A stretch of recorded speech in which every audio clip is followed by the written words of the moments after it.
संविधान को बचाने के लिए जरूरत पड़ेगी। हम तो अभी खूनों के मारे पीछे भाग रहे हैं। अगर संविधान को बचाने की जरूरत पड़ेगी तो मैं आपसे कहना चाहता हूँ कि चंबल नदी में पानी नहीं, खून बहाना पड़ेगा, तब ये संविधान बचेगा। और इसलिए आप तैयारी कीजिए। कोई हम कमजोर नहीं है। कांग्रेस पार्टी एक ऐसी पार्टी है कि आपके कार्य करता है।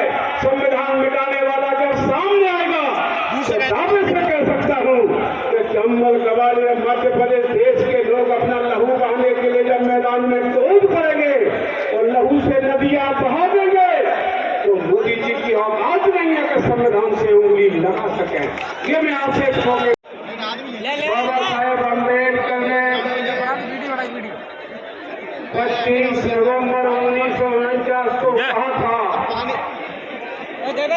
ये संविधान लोग समझेंगे कि अच्छा है या बुरा है। ये संविधान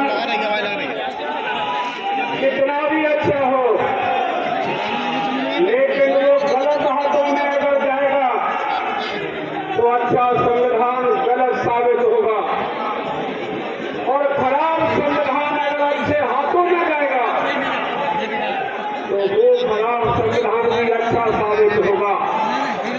मैं आपसे कहना चाहता हूँ कि जो संविधान बाबा साहेब अम्बेडकर ने लिखा था 25 नवंबर 1949 को कहा था ये संविधान आज मेरे हाथ में है, कल संविधान सभा के हाथ में चला जाएगा तो निश्चित करना होगा कि संविधान अच्छा है या बुरा है।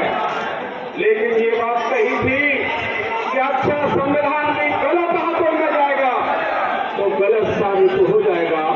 तो आज जिन हाथों में संविधान है, मोदी जी और भारतीय जनता पार्टी और आरएसएस के हाथों में संविधान है, तो अच्छा संविधान जिसकी दुनिया में तारीफ की है और उस संविधान को मोदी जी खराब साबित कर रहे हैं।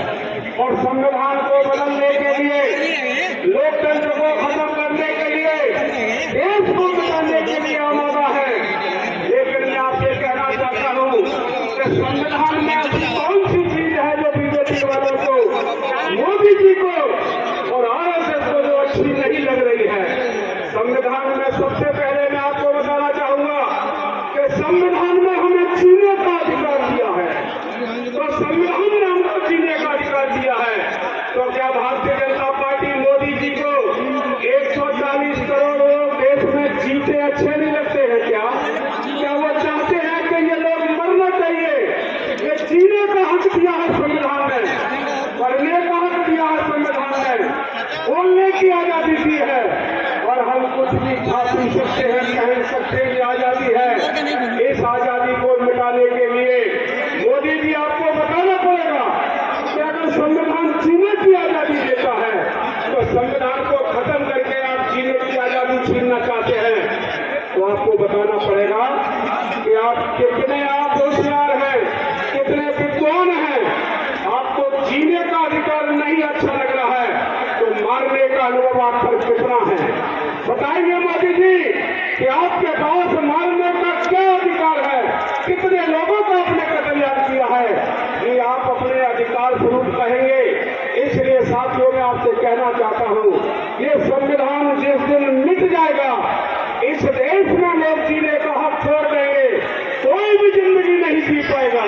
और मैं आपसे कहना चाहूंगा बड़ी मजबूती के साथ कि ये संविधान को बचाने के लिए जरूरत पड़ेगी। हम तो अभी खूनों के मारे पीछे भाग रहे हैं।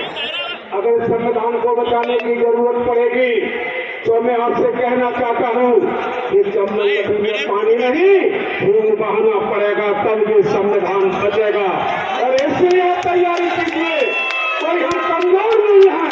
कांग्रेस पार्टी एक ऐसी पार्टी है कि आपके कार्य करता है। संविधान मिटाने वाला जब सामने आएगा तो दावे से कह सकता हूँ कि चंबल ग्वालियर मध्य प्रदेश देश के लोग अपना लहू बहाने के लिए जब मैदान में कूद पड़ेंगे और लहू से नदियां बहा देंगे तो मोदी जी की औकात नहीं है कि संविधान से उंगली लगा सके। ये मैं आपसे इस मौके पर कहना चाहूंगा। और इस मौके पर मैं आपसे ये भी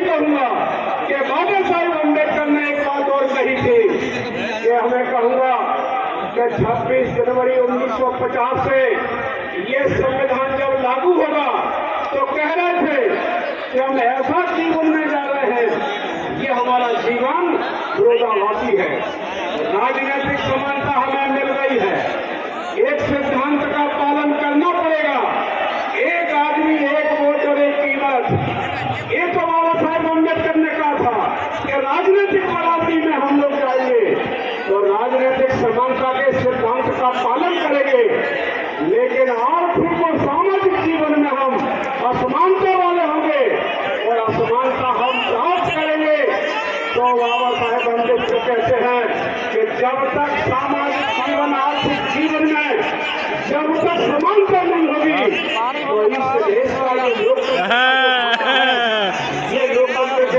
शेर की ताकत मुश्किल पड़ जाएगा। इसको बोलते सफेद टाइगर बच्चे को बचाना चाहते हैं तो बाबा साहेब अम्बेडकर की ये बात माननी पड़ेगी कि राजनीतिक रूप से